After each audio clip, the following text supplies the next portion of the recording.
Hello there, children. Well, we hope you've had a lovely time with us for World Book Day, and now it's time for bedtime story. So I thought, because I've been dressed as Cruella de Vil all day with the puppies, I would tell you the story of 101 Dalmatians. So here we go. Once upon a time in London lived two Dalmatians, Pongo and Mrs. They lived in a house with Mr. and Mrs. Dearly. And one day, Pongo said to Mrs. "Are you all right, dear?" "I am," she said, "but we're going to have puppies." "How exciting," said Pongo. The night came for the puppies to arrive, but they didn't just have one puppy, or two puppies, or three, or four, or five. They had 15 puppies. Goodness me! Mr. and Mrs. Dearly were very excited. "I wonder where we'll let them all sleep, though," said Mrs. Dearly. "Don't worry about that," said Mr. Dearly. "We'll be fine." A few days later, a lady came knocking at the door. "Oh, hello, darlings. I'm Cruella de Vil. I'm very interested in your puppies. I'd love to buy them from you." "Oh, no," said Mr. and Mrs. Dearly. "The puppies are not for sale." "Nonsense," she said. "I've got plenty of money. Name your price." "No, I'm sorry, Cruella. It's very kind of you, but the puppies are not for sale." "Suit yourself." And she flounced out of the house. She got into a car and said, "Oh, I really wanted those puppies. They would make a delicious coat for me to wear." And off she went. Pongo and Mrs. were not happy, and they growled after her. "Rrr, I don't trust her," said Pongo. "Nor do I," said Mrs. "She's enough to scare the spots off any pup." A few days later, Pongo and Mrs. and Mr. and Mrs. Dearly had gone for a walk in the park. When they got back, the puppies had gone. "Oh no," said Mrs. "Somebody's taken our puppies." Mr. and Mrs. Dearly phoned the police. They put adverts in the papers. Nobody had seen them. Pongo and Mrs. sat on the hill in the park and they sent out a message to all the dogs. "Woof, woof, woof." You can join in if you like. "Woof, woof, woof, woof. Woof, woof, woof, woof. Woof, woof, woof." All the answers came back from across the city. Nobody had seen the puppies, apart from one very deep voice. "Colonel here, calling in from outside of London. I can tell you the puppies are here. Follow my bark."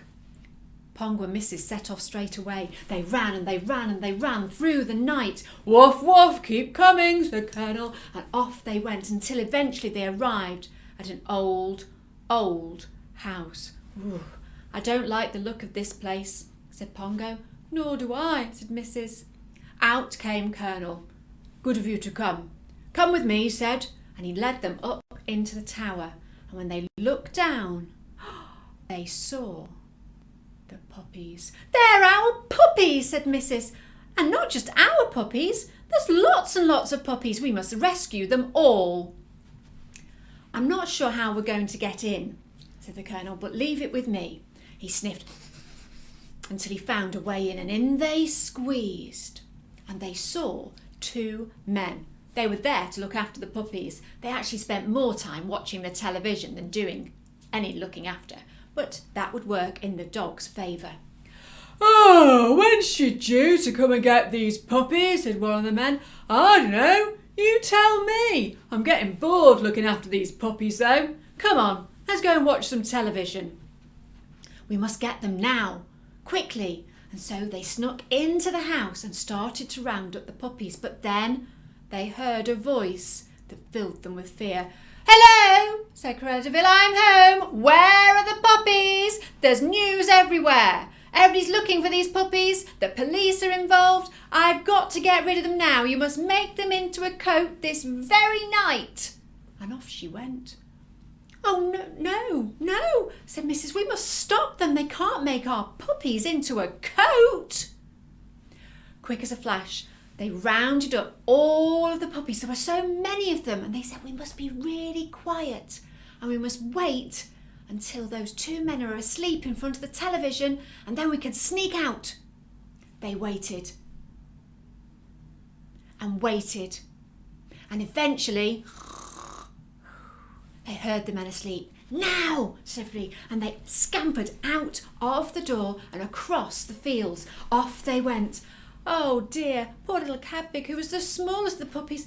I'm very sorry, I can't keep up. My little paws are tired. Oh, goodness me, said Pongo. He picked him up in his mouth and off they ran. Let's go. They ran and they ran. Suddenly they heard a sound, a beeping of a horn. Beep, beep. It was Cruella's car, and over she came at great speed, looking for the puppies. Oh no, we must hide. Quick! And they spotted a van at the side of the road, and a little terrier dog came out and said, "You all right? We need to hide. Can we use your van?" "Of course." And all the dogs and the puppies jumped into the back of the van, and they sat really quiet. Cruella's car went past, and she started to skid on the snow and skid on the ice and skid on the snow and skid on the ice, and whoo! Her car crashed. "Goodness me," she said. She was so cross. Meanwhile, the van set off back to London with all the puppies inside, and eventually they got back to Mr. and Mrs. Dearly's house. Oh, they were so delighted to see them. "Thank goodness, Pongo and Mrs. We were so worried. Do you think there'd be room for maybe a few more puppies?" "A few more?" When they opened the van, oh my goodness me, they started to count them. There were 99 puppies.